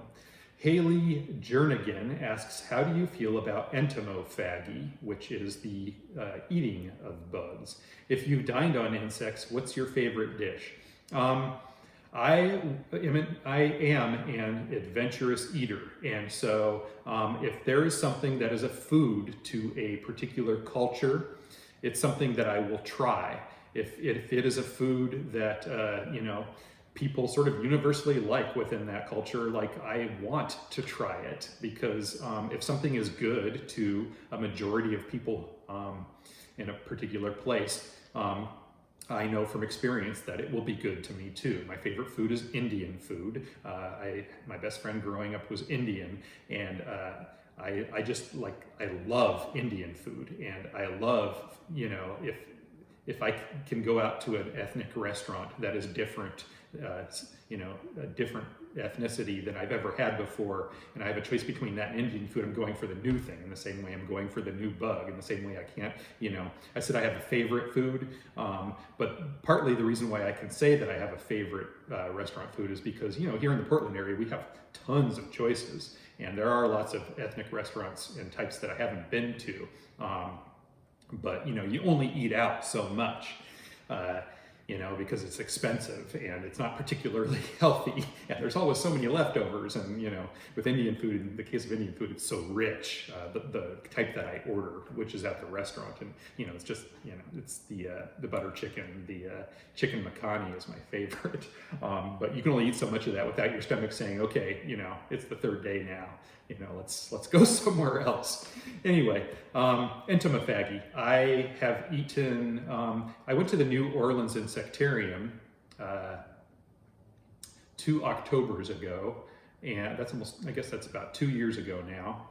And, I guess it's not quite that long, but anyway, they have a bug bar there. I don't remember what they call it, but they serve all sorts of little bug snacks. And there was a delicious, I think it was mealworms and applesauce. I don't know, it tasted like apple pie, and I think they put it on a cracker. It was delicious. There's a sushi restaurant here in Portland that serves a cricket. They call it a grasshopper, but it's a cricket. On top of some sushi. It's amazing. It's so delicious. I love sushi. I can eat uni, no problem, which is the sea urchin roe. I think it's delicious. What else? There's a Oaxacan Mexican restaurant here in Portland that serves grasshoppers, fried grass, or they're not fried. I think they are they're kept in a brine, and maybe they fry them afterwards, but it's like salty lime, chili, And those are a bit on the dry side, but they're tasty. You know, you put them in a taco, some salsa, and everything tastes good, right? So yeah, I'm all about eating the bugs. I am a meat consumer, and I do know that pound for pound, certain bugs, they have more protein in them than a similar amount of meat, and that they can be raised in a way that isn't as hurtful to the environment in terms of sustainability than other things like beef and chicken. And so, I'm all about it. There have been some bug products that I've consumed, and I won't name them here out of respect for the good work that they're doing and the product improvements they're working on, hopefully, where I thought, this isn't good. The first couple times I ate it, I was very predisposed to liking it, but I ate it, and I was like, I'm not going to finish the rest of this because I'm not enjoying this. And so, case by case basis, keep an open mind, try it. And my rule of thumb, to sum it all up, is if it is something that is prepared by a chef who knows what he's doing, or she knows what they are doing, trust that they know what they're doing, try it, and they're not going to keep making it if it's not good, right? So just go for it. Catherine Hopkins asks, do you know any tips on breeding death-eating beetles? You rock. Always enjoy your posts.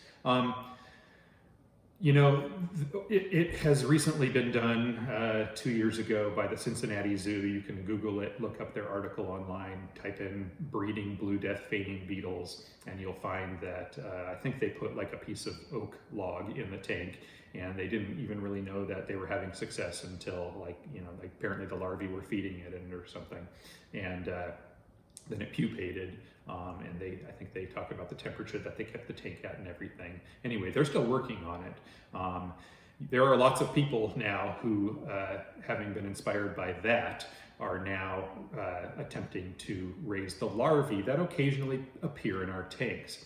And a couple tips for you. I have revamped the substrate that I sell on the website. Instead of just being primarily sand, it now has compost soil mixed into it, because when the eggs hatch and the larvae are growing, they need to be feeding on something, and it gives them a little bit of a start if there's a moist soil in the tank.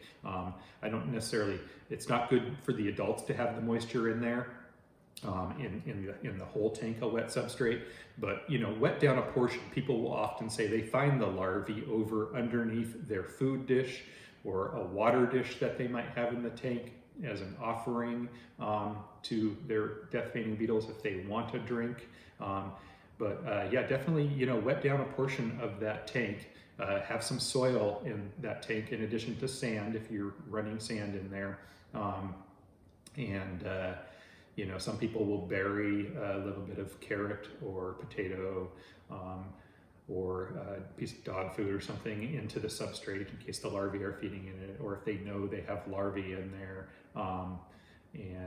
Then one thing people do is they pull the larvae out once they're getting large, because the theory is that they need to pupate individually in little individual chambers. So it's something that is just starting to be done more in the hobby, and so it's a work in progress. Nick Pennington has 4 questions. Thank you for your questions, Nick. Let's see if we can answer them all here. Can different species of millipedes be housed together? Yes, and I covered this in the prior video, the first video in this series where I answer questions for this contest. Do millipedes breed well in captivity? Many do, and if they're cared for properly, and there is a care sheet on my website, the most important thing is the substrate, having a good quality substrate with lots of organic ingredients in there for them to eat, including dried leaf litter. They will breed well. Do you have any rubber duckies? We touched on this earlier as well too, and I don't have any of those isopods. They are starting to circulate around the US hobby. I'm not in a particular hurry to get them, but I have a sneaking suspicion that they will come my way one day. What bug do you think is the most active in its enclosure? Oh, and I just answered this one too. The velvet ants, they are crazy. They just zip all over the place, and they are beautiful. They are good sized, very colorful, vibrant reds, oranges, yellows, sometimes silver, black markings in between and among all of that. They're beautiful. Ben Olson, what's the coolest insect you can find in Oregon? Even better here in Portland. So a local guy. Right here in Portland, I mean, the Harpathy haydeniana, yellow spotted millipedes that we have here, flat millipedes, those are beautiful. I guess it's not an insect, you said insect specifically. Here in Oregon we have the great Greg. I mean, the name alone is spectacular. They are a very large cricket. They're larger than a Jerusalem cricket in terms of, you know, their girth, I guess. Just a big giant cricket. I had a video of one, Jesse, who is at Shapes in Nature, and Jessica at Miss Amina, who works for me. We all made a little trip out, and I should put together a trip video of that too. I uploaded it into my Instagram story, or Instagram, what do they call that section up there? IGTV, where you can put longer videos. I put a 5-minute clip of us listening to their calls. They're out in the middle of the forest at night, and then getting closer and closer and finally finding one. And so you can watch that if you're following me, which I suspect you are, here or there on Instagram. I'll try to, I want to make another trip actually to go look for more Gregs, because it was a lot of fun. And so I think I probably took that whole video in the vertical format instead of the horizontal format, and so I need to do it again for that reason. So anyway, there are a few for you there. We were actually up over on the Washington side, but they occur in Oregon too, up in Mount Hood. So Robelin, I always have trouble with his last name, Schuyler. There we go. Could be Schuler, but I think it's Schuyler. What do you think is the hardest species of mantis to take care of? And then they said, my opinion, devil's flower. And you know, I'm just gonna go with that. Let's make that the answer. I've talked about it a lot. What is your favorite species of scorpion? You know, I have a sentimental attachment, much as I hate to pick a favorite, for Hedogenes troglodytes, flat rock scorpions. They used to be very common in the hobby.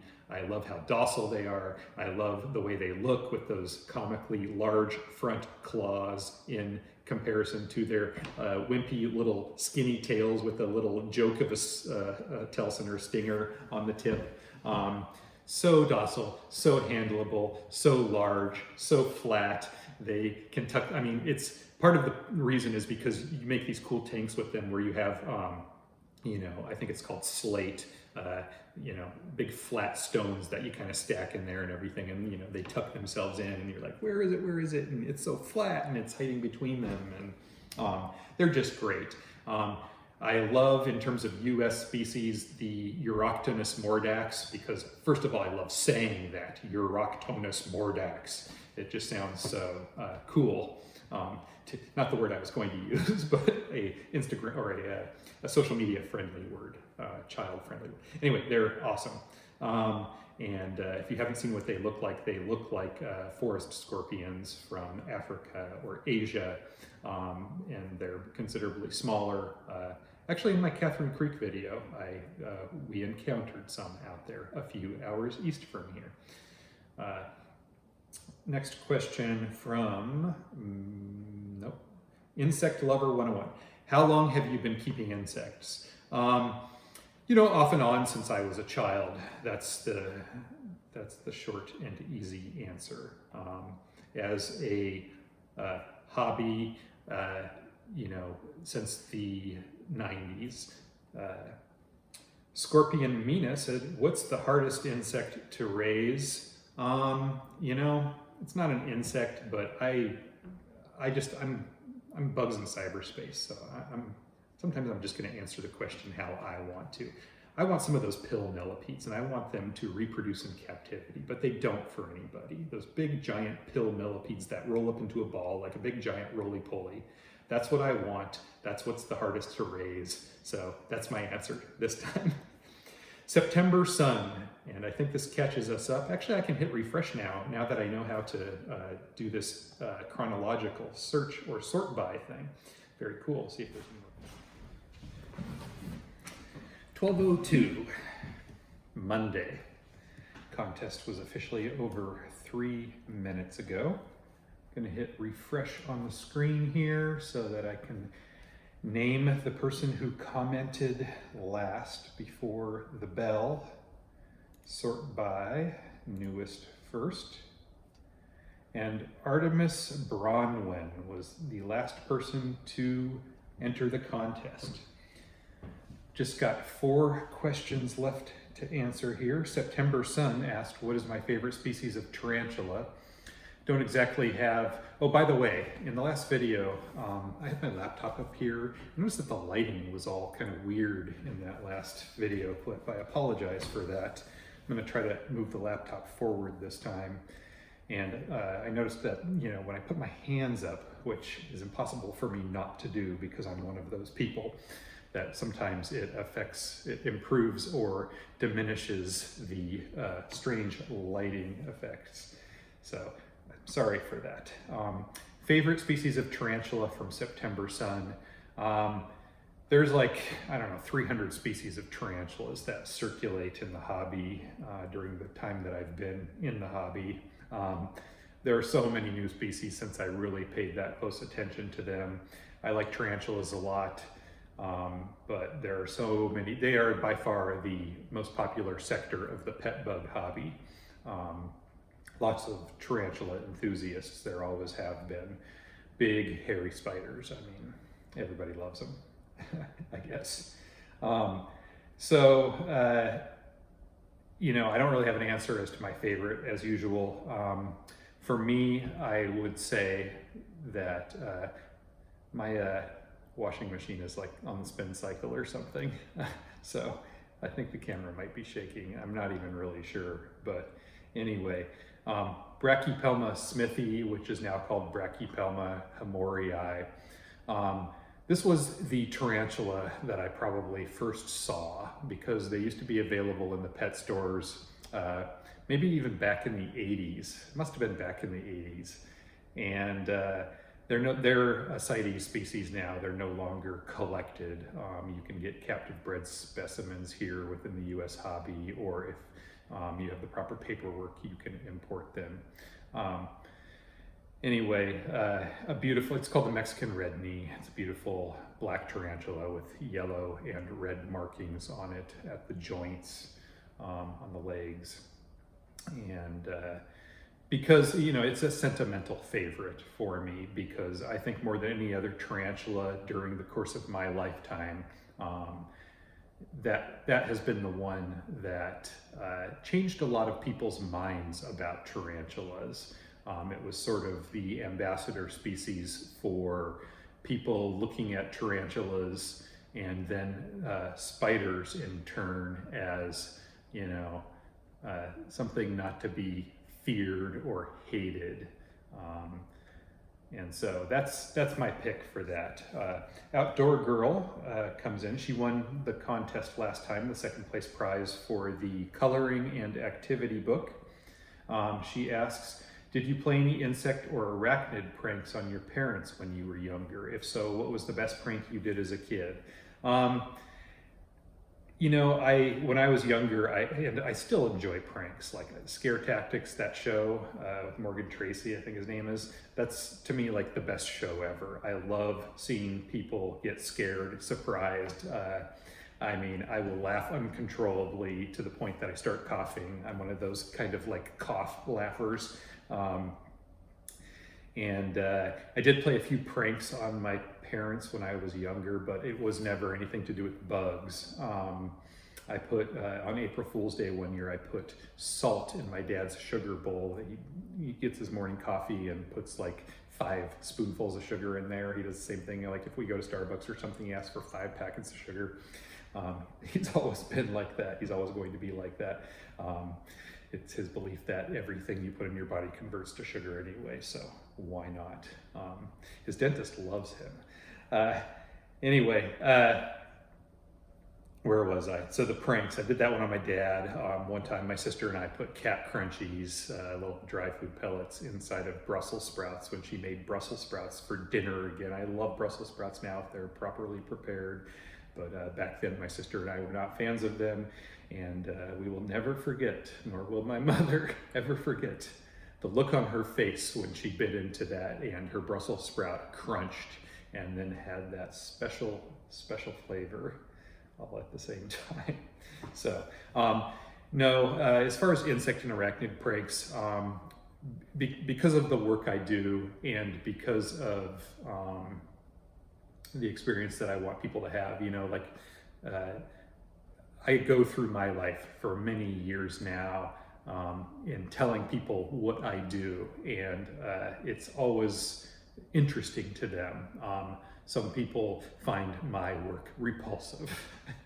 Some people find it fascinating, and then there's a spectrum between those two extremes, of course, a wide spectrum.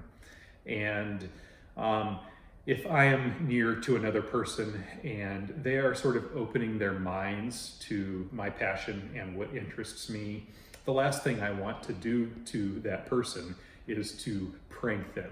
I would be much more likely to prank a friend who was of a similar disposition to my own when it comes to bugs, not afraid of them, interested in them.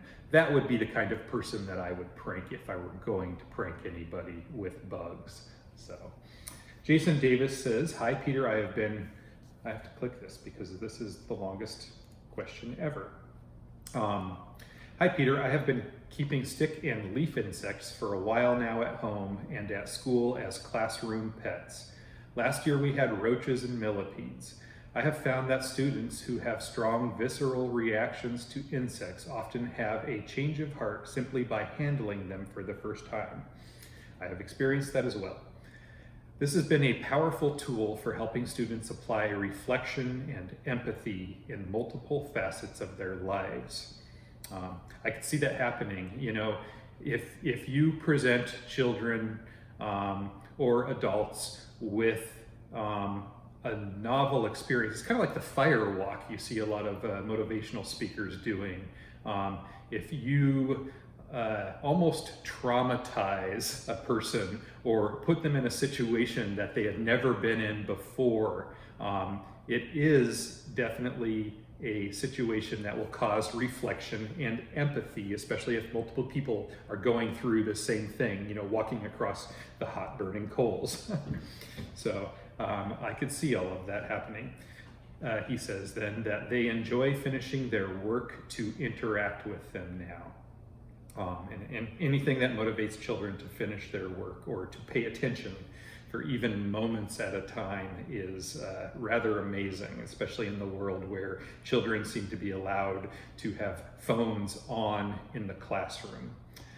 Anyways, I have noticed that some of my kids that struggle with attention and regulating big emotions really take to watching the soothing and repetitive motions of stick and leaf bugs to self-regulate. I could see that. You will have seen fish tanks in doctors' offices, I would guess, because they're very common in there, and I think they work sort of on the same principles. Let's see. This is getting long, so I will cut to the chase. Are you aware of? I'm going to read it quickly.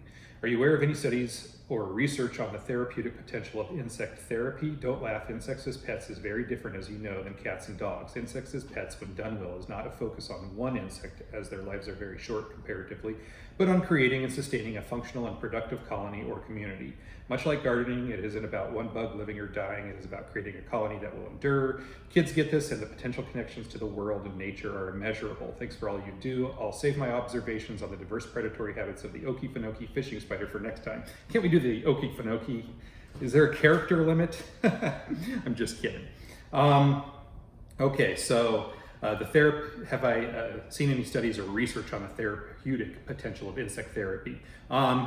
Believe it or not, I have had a number of, I don't even know how many, and they probably do repeat business with me. I don't always recognize people's names. I rarely do, to be honest. I talk to a lot of people all day, every day.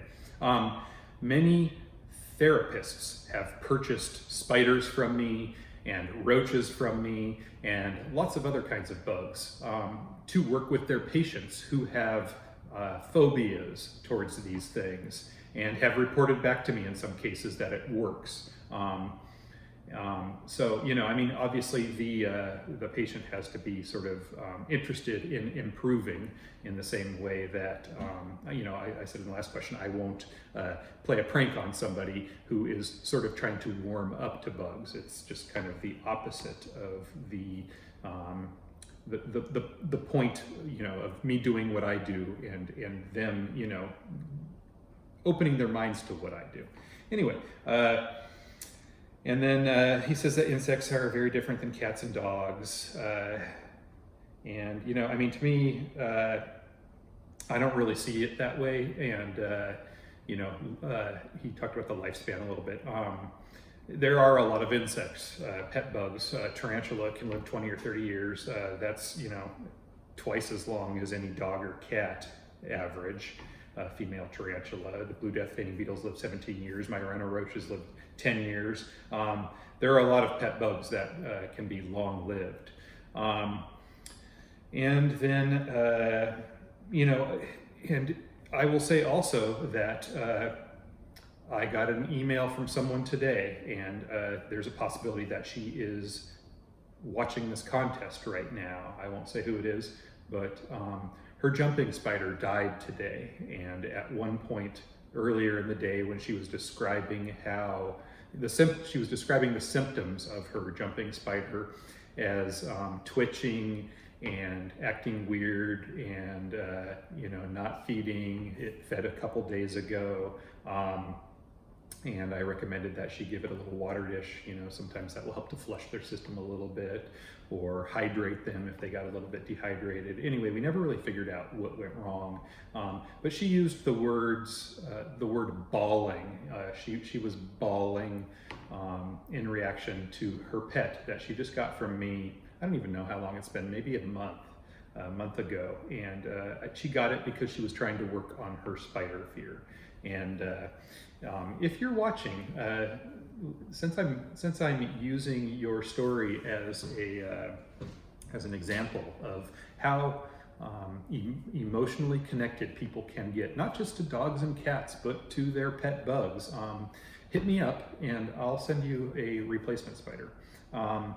But you know, you're talking about insect therapy in this question, and you know, how it can create empathy and you know, emotions in people. And it has definitely been my experience that it doesn't matter whether it's a cat or a dog or a spider. You know, love is love. If there is an animal that you are providing care for, or a person, you know, not like all people aren't the same. You can love different kinds of people equally. You know, not all people have the same capacity to return love to you, or to you know, do all of the things that you're capable of doing. But you know, you can love them the same, you know, you can love them enough, you know, and to the same degree that you can love other people. Anyway, what else? Was there anything else to work with in here? He says, thanks for all you do. I appreciate that. And yeah, So anyway, that was a long one. That was a good one. And now we've come to the last question for the contest here from Artemis Bronwyn. I've recently been researching jobs relating to entomology as it's something I've been interested in since I was a child, although the only jobs I've been able to find were pest management in agriculture, such and such.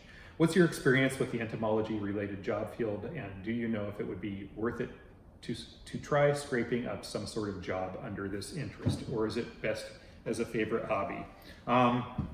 We all have to pay our bills. There are people out there who make careers in entomology. I answered questions about this in a recent video. You know, I mean, it's just like everything else in life. If you are determined, if you know what you want and you are determined to get it, just go do it. Just do it. You know, researchers, there are tons and tons of researchers out there working in entomology. You know, the trick is to get your foot in the door once you have the degree and everything, you know, to get the funding, to get the grants. You know, you're lucky if you can work on something that you're personally interested in. You know, you can be a teacher. There are the fields that you mentioned. I mentioned in a recent question and answer session that, you know, if I were going to do something with an entomology degree, you know, it would probably be, you don't even need a degree to do this. I guess that's what I'm really trying to say is the job that I like the best out of all of the options in entomology, besides the one I sort of created for myself here, is the people who use the knowledge they've amassed and showcase animals. They take them around and they educate children in classrooms and at libraries and at museums. You could work at a bug zoo, for example. That's one I forgot to mention last time, and when I was rewatching it during the editing process, I was like, oh, I left that one out. There were a few other ones too, I think. But, you know, I mean, if this is what you love, you don't have to know what the destination is. Just go for it, you know. Just go to school and, you know, follow it, see where you end up. You know, if you're going to go to college anyway and you're going to study something, you might as well make it as interesting for you as you can, because we only have so many years in life. And, you know, just go learn about bugs. And a lot of people who get degrees in that end up in a different field or whatever. You're going to go somewhere. So, you know, like, if you can pay attention to where the next foot falls, just do that, and then worry about the next footfall or step after that. So at this point, I am going to turn the camera off and move it down over by the other computer here, and we are going to roll the dice. We are going to use the random number picker, and we are going to select our 3 winners for the contest here. This may get clipped onto the front of the video here at this point. I'm not really sure. Haven't figured out where I'm going to place my next foot just yet. So thank you all for your wonderful questions. I do always enjoy this question and answer contest format tremendously. Okay, time to pick winners for the contest. It is now December 30th. 12:34 a.m. Just finished the last set of questions, and just to review, we're picking prizes from the question and answer contest. There were 3 prizes as announced in the original video here, which was titled Bugs in Cyberspace Last Contest 2019. And the first place prize is 3 Blue Death feigning beetles. Second place prize is this sticker sheet right here, donated by the Portland Insectarium at pdxinsectarium.org. The third place prize is this Phyllium, or leaf insect, sticker from shapesofnature.com. Just so you guys know, these stickers, the white stuff peels away on these, leaving just the insect itself. It looks really cool when you actually stick them onto things. So I have this random YouTube comment picker right here. And the video URL for the original contest video, where there were 438 views and 129 comments. Pretty happy with those numbers. And so I'm going to pop it in here, that URL, and it's going to filter out the duplicate users so that everybody has just one chance to win. It said a lot of those comments were my own when I was responding to you guys. 77 unique commenters, which means that, you know, maybe they count me as one of them, I'm not really sure, but there are 76 or 77 people who participated in this contest. A few people didn't actually ask questions, which disqualifies them, but that's okay. That still means that there's 3 prizes and somewhere over 70 people to work through here. So we are going to come down here and hit the start button, and we're going to go in reverse order here. And so for the sticker here, I'm going to hit start, and it's going to tell us who that comment. It's going to pick a commenter randomly. And September Sun, this was the 4th to last person. I just did that video where I answered the question, asked what my favorite species of tarantula was. And so September Sun, you get the leaf insect sticker. I hope you like leaf insects. I think it's an awesome sticker. Little sneak preview of information here. They just did a blue death feigning beetle sticker that he sent me a picture of tonight. He hasn't even uploaded it to the rest of the world or Instagram or anywhere yet. I am super excited about that sticker. And so now we're going to play the game again here through this pick another winner button. And that's going to be for this wonderful set of stickers. There are 2, 4, 6, 8, 9 of them here. In the middle was the leopard slugs breeding pair, and really gorgeous stickers. I don't think that the camera and the lighting in this room are probably doing them justice, but they're wonderful. And so let's see who won the sticker pack here. And we have Robert Gear. He had commented and then he asked the question.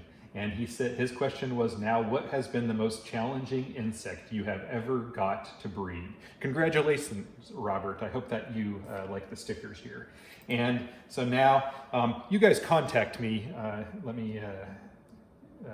I will write you back. You can email me, peter@bugsincyberspace.com, or contact me through Instagram if you're following me there. We'll get your addresses and get these prizes out to you. And now for the grand prize, the thing that everybody always wants the most, the free trio of blue death feigning beetles. And here we go on those. The final winner for that is, well, it says September Sun again. So now here's what we're going to do. Because September Sun just won this right here with his favorite species of tarantula question, we're going to flip it. He is now the grand prize winner, and I'm going to pick another winner for the 3rd place prize instead. September Sun, if you tell me that you wanted the sticker instead of the blue death feigning beetles, we can make that happen. But we're going to go one more time here for the 3rd place prize. One person can win at a time. This person here, the winner, is You Don't Know Me, who asks, I'm curious, with some of the bugs that you have to catch in the wild, blue death feigning beetles, have you ever tried to breed these in captivity, or do you ever plan to? Also, are there any unique bugs that you are looking to help introduce into the hobby someday? I definitely recognize You Don't Know Me having asked that question. So anyway, there are your 3 winners. I want to say thank you again to everybody who participated, and please look forward to the next contest that we do next Friday. I'm going to try to do a contest every Friday. This video is going to come out on Monday, and so you all get to watch the answers to your questions that weren't answered in the prior video. I did on Sunday release my answers to the first set of questions, in the remainder of this video that you're watching now, I answer the balance, the remainder of those questions. Hey, if you like me, give me one of those thumbs up. And please subscribe and hit the little bell so you know when I post next. Please share me with your friends on social media. Thank you for watching.